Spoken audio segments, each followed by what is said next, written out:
आज हम आपको मेरुदंड के लिए कमर से लेकर के और गर्दन तक जितने भी रीढ़ की हड्डी की समस्याएं हैं, इसके लिए योगाभ्यास बताएंगे। सर्वाइकल स्पॉन्डिलाइटिस पेन, वर्टिगो की प्रॉब्लम, स्लिप डिस्क, शटका पेन, डोमोस्पॉन्डिलाइटिस, एंक्लोजिंग स्पॉन्डिलाइटिस, माने मेरुदंड से संबंधित कोई ना कोई व्याधि हर एक इंसान को या तो थी, या तो है, या हो सकती है। चिकित्सा विज्ञान में कहा जाता है कि रीढ़ की हड्डी के रोग से शायद योगी को छोड़ करके दूसरा कोई बच नहीं सकता है। किसी भी कारण से आपको मेरुदंड की कोई भी समस्या है, आप 12 अभ्यास कीजिए और उन 12 अभ्यासों को हम क्रमशः बताएंगे। थोड़ी सावधानी रखिए, कोई भी अभ्यास जोर ज़बरदस्ती से मत कीजिए, सहजता के साथ कीजिए। वैसे भी जिनको कमर में दर्द होता है उनको आगे झुकने वाले आसनों की मनाही होती है। वज़न कोई भी ज़्यादा उनको नहीं उठाना चाहिए। यदि मोटरसाइकिल से भी चलते हैं तो जो गड्ढे होते हैं, खास करके जहाँ स्पीड ब्रेकर होते हैं, वहाँ उनको विशेष सावधानी पूर्वक चलना चाहिए। और बैठने में और सोने में खास सावधानी रखनी चाहिए। 99% लोगों को न ठीक से खड़ा होना आता है, न ठीक से बैठना आता है, न ठीक से लेटना सोना आता है। अक्सर लोग खड़े होते हैं तो एक पैर पर उनका बैलेंस रहता है, उससे स्पाइनल कॉर्ड का बैलेंस बिगड़ता है। अक्सर लोग बैठते हैं तो ऐसे नहीं बैठते हैं, ऐसे बैठते हैं। खड़े होने का पोज, बैठने का पोज, और सोते समय भी हमारा पोज अच्छा नहीं होता और बेड हमारा हार्ड नहीं होता है। मैं हमेशा ज़मीन पर, जैसे अभी दरी पर बैठा हूँ, ऐसे ही दरी मैट के ऊपर ही हमेशा मैं सोता हूँ। खैर, योग तो जीवन जीने की कला है, संपूर्ण जीवन ही योग है। पूरी जीवन को हम सजगता के साथ जिए, दिव्यता के साथ जिए, विवेक पूर्वक जिए। योगाभ्यास में 12 अभ्यासों के क्रम में सबसे पहले हम सूक्ष्म व्यायाम करेंगे। पहले सूक्ष्म व्यायाम, फिर 2 बैठ के करने वाले आसन, 4 उल्टे लेट करके और फिर 5 सीधे लेट करके करने वाले आसन। ये क्रम होगा मेरुदंड के लिए योगाभ्यास का। दोनों हाथ सामने खोल लेते हैं, अंगूठा अंदर, गोलियों पर, मुट्ठियाँ बंद कर लेते हैं। सूक्ष्म व्यायाम की 7 अभ्यास होंगे। ये पहला अभ्यास है, लंबे लंबे श्वास लेते रहते हैं। Cervical spondylitis pain, frozen shoulder की समस्या, और कई बार इन्हीं से ही वर्टिगो की प्रॉब्लम हो जाती है, चक्कर आने की समस्या रहती है।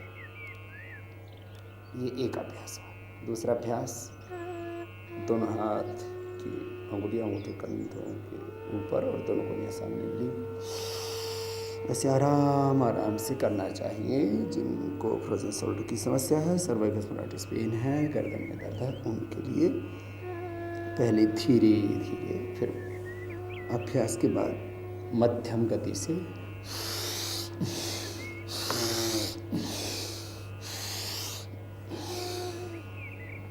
ये तीसरा अभ्यास, दाएं हाथ से बाएं, बाएं से दाएं हाथ को ऐसे पकड़ लेते हैं।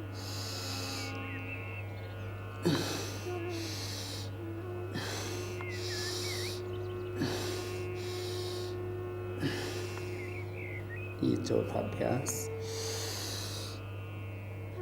हाथों से सिर की ओर, सिर से हाथों की ओर एक दूसरे के विरुद्ध दबाव देते हैं। गर्दन में कंपन पैदा होता है।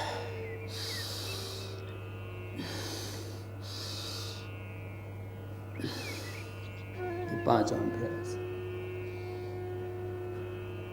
गर्दन में दर्द हो तो आगे मत झुकाना गर्दन को, ऐसे थोड़ा घुमा भी सकते हैं आराम आराम से। गर्दन में दर्द ना हो तो आगे तक भी घुमा सकते हैं, थोड़ा आगे तक घुमाना। गर्दन में दर्द हो तो ज़्यादा आगे तक नहीं घुमाना। और छठा अभ्यास है, इस तरह से कंधों को घुमाना, दोनों हाथ घुटनों के ऊपर, और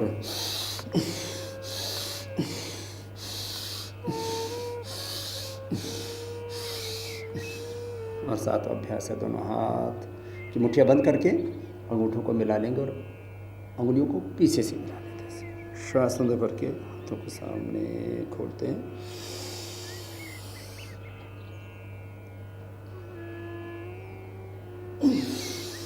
कोहनियाँ इसमें सीधी हो जाती हैं, लेकिन पीछे से हाथ ऐसे नहीं होंगे, पीछे से हाथ ऐसे नहीं होने चाहिए, हाथ ऐसे ही रहें और कोहनियाँ सीधी हो जाएं। इससे सर्वाइकल स्पॉन्डिलाइटिस पेन में, फजिल शोल्डर में, गर्दन के दर्द में विशेष लाभ होता है।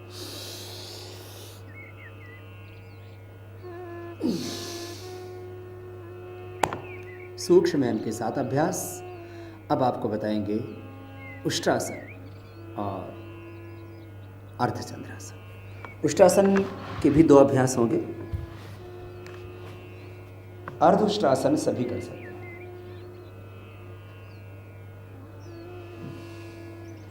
दोनों हाथ कमर के दोनों साइड में लगा देते हैं, पैर की एड़ियाँ खड़ी हुई अथवा पंजों को ऐसे सीधा भी कर सकते हैं जमीन पर।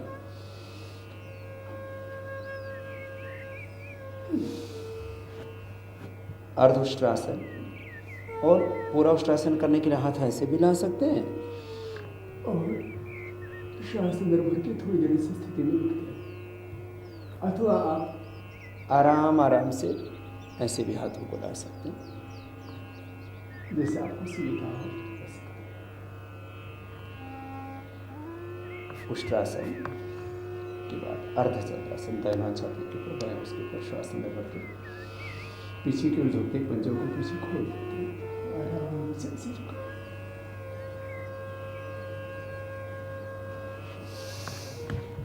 छोटे बच्चे तो अपना सिर एड़ियों के ऊपर तक लगा देते हैं।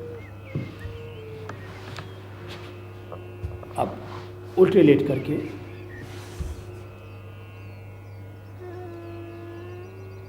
चार अभ्यास बता रहे हैं। मकरासन, भुजंगासन, सर्वासन और धनुरासन।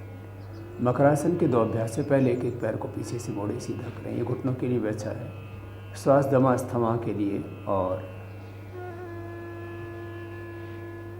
मेरुदंड के लिए भी बहुत अच्छा है। एक पैर से करने के बाद दोनों पैरों से करते हैं।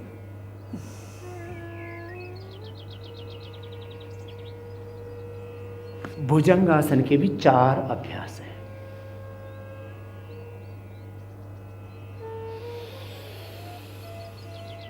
कमर में दर्द होने पर धीरे धीरे ही करना होगा। पहले इतना ही उठ पाएंगे, ज़्यादा नहीं उठ पाएंगे, इतना उठेंगे, फिर धीरे धीरे नीचे आ जाए। अभ्यास होने के बाद थोड़ा रुकना ऊपर। दोनों हाथ की कोहनियाँ पार्श्व भागों से, रिबकेज से, पसलियों से छूती हुई। दोनों हाथ के हथेलियाँ ज़मीन पर, थोड़ी ज़मीन पर, पैर पीछे पास में। ऐसे आराम से जितना बन पाए उतना धीरे धीरे करना है। ये एक अभ्यास है। दूसरा अभ्यास है भुजंगासन का। दोनों हाथों के हथेलियाँ ठोड़ी के नीचे, हथेलियों का रुख जमीन की ओर, सामने से ऐसे उठाते हैं। कमर में दर्द होगा तो इतना ही उठा पाएंगे। धीरे धीरे धीरे धीरे धीरे आप ऊपर जाएंगे और इस स्थिति में आकर के फिर रुका करें। पहले दिन ज़्यादा देर नहीं रुकना चाहिए। अभ्यास के बाद हर एक आसन आधा मिनट से लेकर के 1, 2 और विशेष परिस्थितियों में 5 मिनट तक एक आसन को किया जा सकता है। भुजंगासन का तीसरा अभ्यास है तिर्यक भुजंगासन। पैरों को पीछे खोल लेते हैं। दोनों हाथ की हथेलियाँ साइड में ज़मीन पर, थोड़ी ज़मीन पर, और श्वास अंदर भर के सामने से ऐसे उठाते हैं। दाहिने कंधे से पीछे बाएं पैर के ऊपर, तो कमर से लेकर के और गर्दन तक पूरी रीढ़ की हड्डी को इससे व्यायाम मिलता है।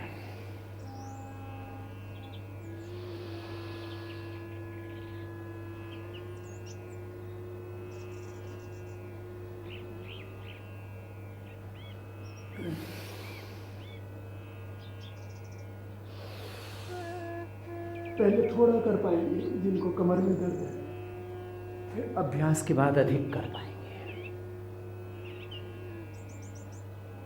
अपवाद रूप में 1% लोगों को छोड़ करके 99% लोग अपनी कमर को इससे अच्छा कर सकते हैं। इतना सुंदर आसन है। ये 12 आसनों का अभ्यास करने वाला जो भी व्यक्ति होगा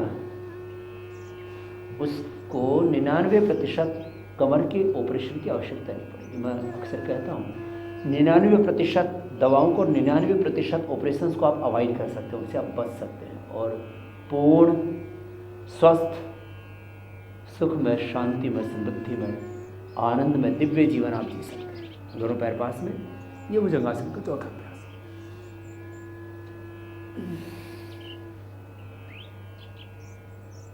जब भी थक जाएं तब ऐसे आराम कर सकते हैं।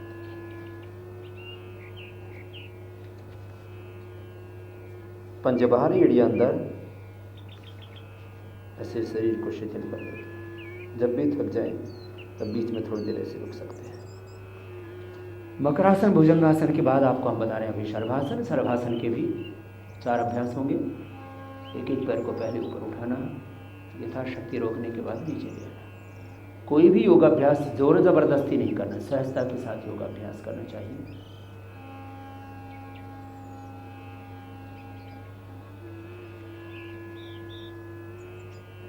योग की 2 ही मुख्य परंपराएं हैं। सबसे प्राचीन परंपरा को पतंजलि योग बोलते हैं। यदि 2 अक्षरों को मिलाकर के बोले तो पातंजलि योग भी कह देते हैं। और योग की जो मध्यकालीन परंपरा उसको हठ योग कहते हैं। एक एक पैर को आराम से उठाना।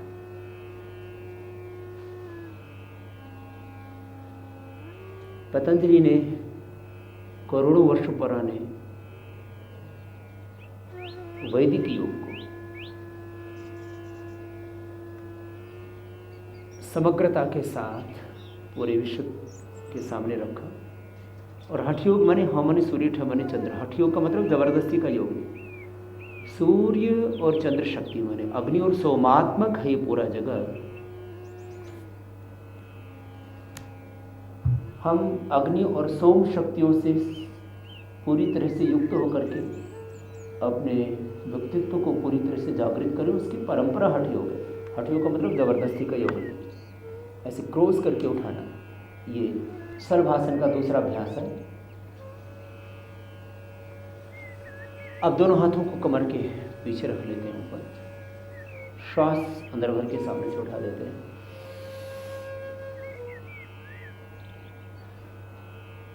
आराम आराम से। और चौथा अभ्यास में दोनों तरफ से उठा देते हैं।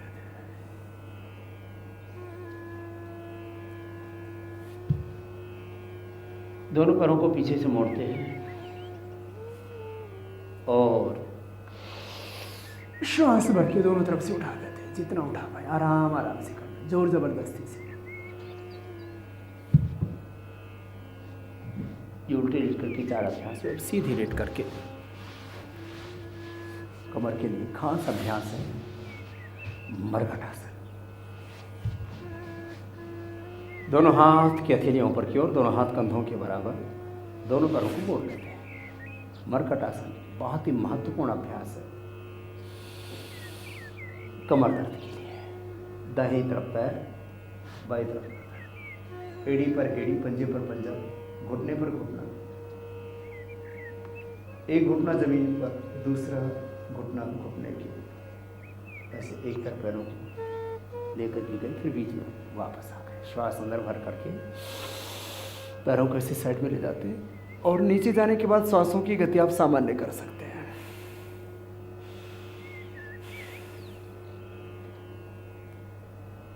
ऐसे एक स्थिति में थोड़ी देर रुकना चाहिए।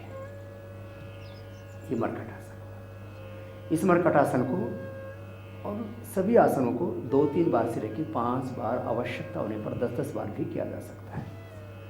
घुटनों में, पंजों में फासला, मर्कटासन का ये दूसरा अभ्यास। ये बहुत ही महत्वपूर्ण है कमर दर्द के लिए।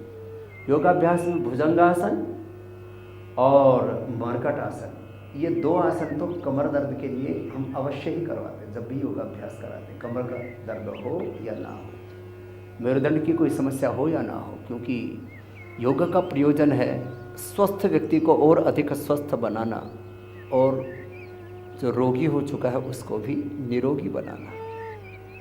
ये मर्कटासन का दूसरा अभ्यास है। घुटने पंजों में फासला होता है, ये घुटना जमीन पर आ जाता है, दूसरा घुटना पंजे के ऊपर गर्दन विपरीत दिशा में और एक स्थिति में शरीर को थोड़ी देर रोक करके रखते हैं। ये मर्कटासन का दूसरा अभ्यास हुआ। मर्कटासन का तीसरा अभ्यास है, दाहिने पैर को ऊपर उठाते हैं, बाईं तरफ ले आते हैं। जिनको कमर में दर्द होगा वो इतना ही पैर को ला पाएंगे साइड में, और जिनको कमर में दर्द कम है अथवा जैसे जैसे कमर में दर्द कम होता जाएगा, फिटनेस बढ़ती जाएगी, फ्लेक्सिबिलिटी बढ़ती जाएगी, आपका पैर हाथ के पास चला जाएगा, ऐसे गर्दन विपरीत दिशा में। ऐसे ही दूसरे पैर से कमर में ज़्यादा दर्द होने पर पैर इतना ही आ पाएगा तो भी अच्छा है। फिर धीरे धीरे पैर आगे आएगा और ऊपर, और धीरे धीरे आप फिर पहली उंगली और अंगूठे से पैर के अंगूठे को ऐसे पकड़ते हैं। ज़मीन वाला पैर बिल्कुल सीधा रहेगा, गर्दन विपरीत दिशा में। और ये मर्कटासन का तीसरा आसन, तीसरा अभ्यास। एक एक अभ्यास को 2-3 बार 5 बार कर सकते हैं। मर्कटासन के बाद अर्ध पवन मुक्तासन। पूरा पवन मुक्तासन नहीं किया जाता क्योंकि कमर दर्द के रोगियों को आगे झुकना मना होता है, इसलिए पहले एक एक पैर को मोड़ा, दोनों हाथ के उंगलियों को इंटरलॉक किया, घुटने को दबाया, छाती से लगा दिया। पूर्ण पवन मुक्तासन में सिर ऐसे उठाते हैं। कमर दर्द होने पर सिर उठाना मना होता है। पहले एक एक पैर से सीखिए और फिर दोनों पैरों से एक साथ।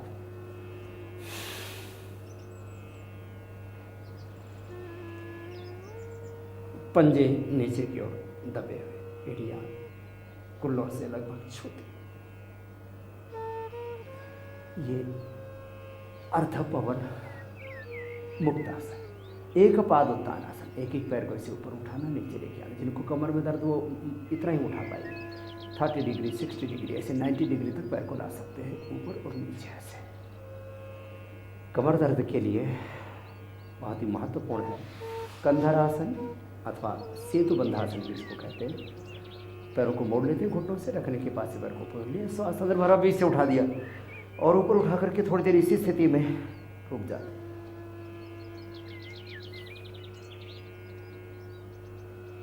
फिर धीरे धीरे नीचे आ जाते हैं। ये कंधरासन अथवा सेतु बंधासन बहुत उपयोगी है कमर दर्द के लिए।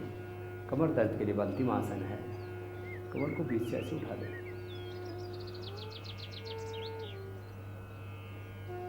कमर से लेकर के गर्दन तक पूरी स्पाइनल कोड ऊपर उठ गई है, और फिर नीचे दबा देते,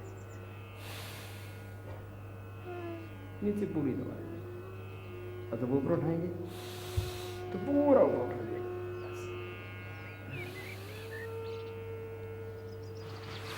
सभी आसनों के बाद थोड़ी देर शवासन अवश्य ही करना चाहिए कमर के रोगियों को, क्योंकि आसनों के बाद थोड़ा शरीर में थकान होती है और श्रम के बाद विश्राम ये योगाभ्यास में बहुत ही महत्वपूर्ण है। पूरे देह को शिथिल कर लेते हैं, शरीर को शववत और स्वयं को शिववत अनुभव करना सहज योग का मूल सिद्धांत है। योग चित्त वृत्ति निरोध तदा दृष्टु स्वरूप अवस्थान।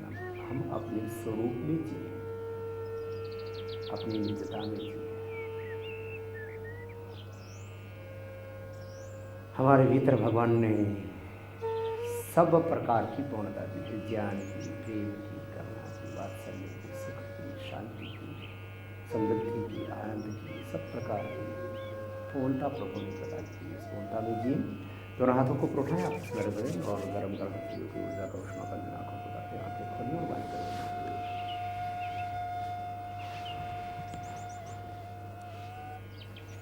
ये योगाभ्यास बताया हमने आपको कमर के लिए। किसी को भी कमर दर्द से लेकर के cervical spondylitis pain, slip disc, सciatica, लोमोस्पॉन्डिलाइटिस, यहाँ तक कि एंक्लोजिंग स्पॉन्डिलाइटिस भी है, तो भी योगाभ्यास करके आप मेरुदंड के सभी रोगों से पूरी तरह से मुक्ति पा सकते हैं। मेरुदंड के लिए जो हमने आपको 12 अभ्यास बताए, इसके अलावा प्राणायाम का अभ्यास भी मेरुदंड के लिए बड़ा उपयोगी है। आखिर चाहे वो रीढ़ की हड्डी का दर्द हो, चाहे अर्थराइटिस हो, घुटनों का दर्द हो, ये होता क्यों है? कोई भी दर्द दो ही कारणों से होता है। या तो अंदर कोई इन्फेक्शन हो जाए तो इंडिकेट कर रहा है कि आपके शरीर में कोई प्रॉब्लम है। दर्द स्वयं में कोई बीमारी नहीं है, दर्द इंडिकेशन है कि आपके शरीर में अंदर से कोई भी कहीं पर भी इन्फेक्शन होता है तो दर्द होता है।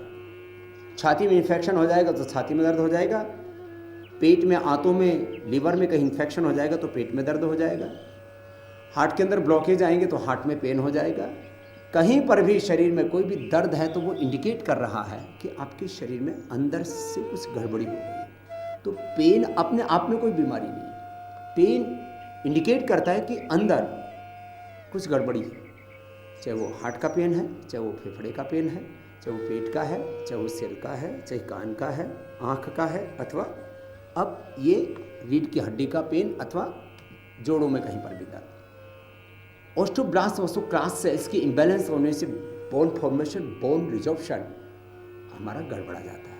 और हड्डियों के मेटाबॉलिज्म के इस असंतुलन से ही आपके शरीर में मेरुदंड के रोग, arthritis, osteopenia, osteoporosis, rheumatoid arthritis जैसी समस्याएं पैदा हो जाती हैं। तो प्राणायाम भी अवश्य करें। यदि आप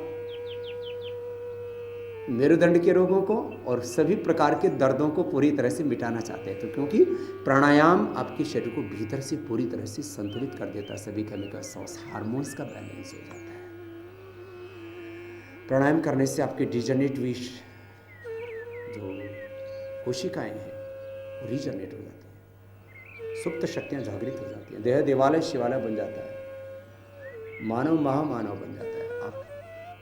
कि भीतर जितने भी टॉक्सिन्स, ऑक्सीडेंट्स से नेगेटिव एनर्जी रिलीज हो जाती है और जो पॉजिटिव एनर्जी, डिवाइन एनर्जी है वो आपके भीतर से पैदा हो जाती है। इसलिए रीढ़ की हड्डी के रोगियों को प्राणायाम भी अवश्य करना चाहिए।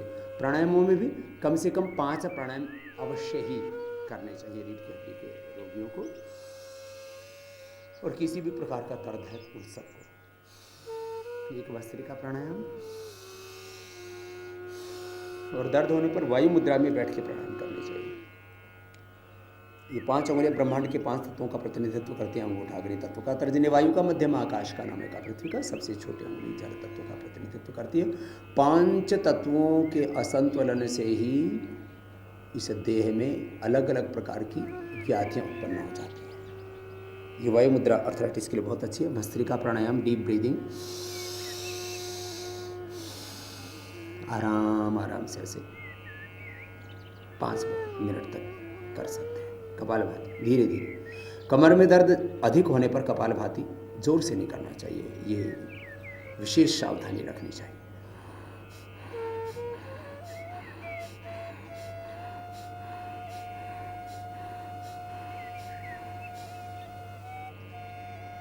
ये कपालभाति 5 मिनट से प्रारंभ करके 10-15 मिनट तक कर सकते हैं। असाध्य रोगियों को तो हम आधा 1 घंटा का करा देते हैं। एसएलईएमएस, ऑटोइम्यून डिजीज, रूमेटॉइड अर्थराइटिस और कैंसर जैसे रोग, अनुलोम विलोम।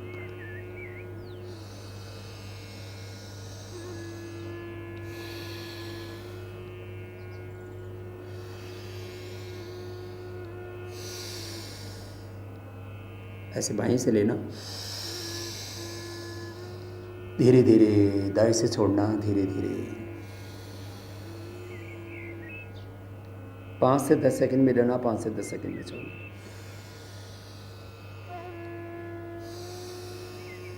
ऐसे 5 से 10 मिनट से प्रारंभ करके 10-15 मिनट अनुलोम विलोम करना चाहिए। फिर भ्रामरी 3 से 5 बार और कम से कम 3 से 5 बार उद्गीत प्राणायाम। लंबा गहरा श्वास भर के नासिका से ओंकार का नाद करते हैं तो भ्रामरी, और फिर ओंकार का उद्घोष करते हैं तो उद्गीत प्राणायाम हो जाता है।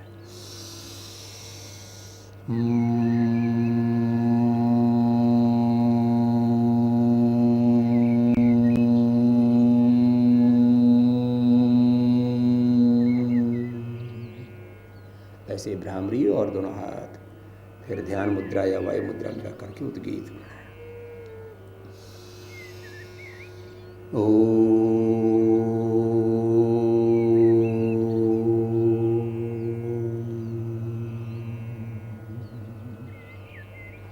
इस तरह से 12 आसन और 5 प्राणायाम आप अवश्य कीजिए और मेरुदंड के सभी प्रकार के रोगों से मुक्ति पाइए।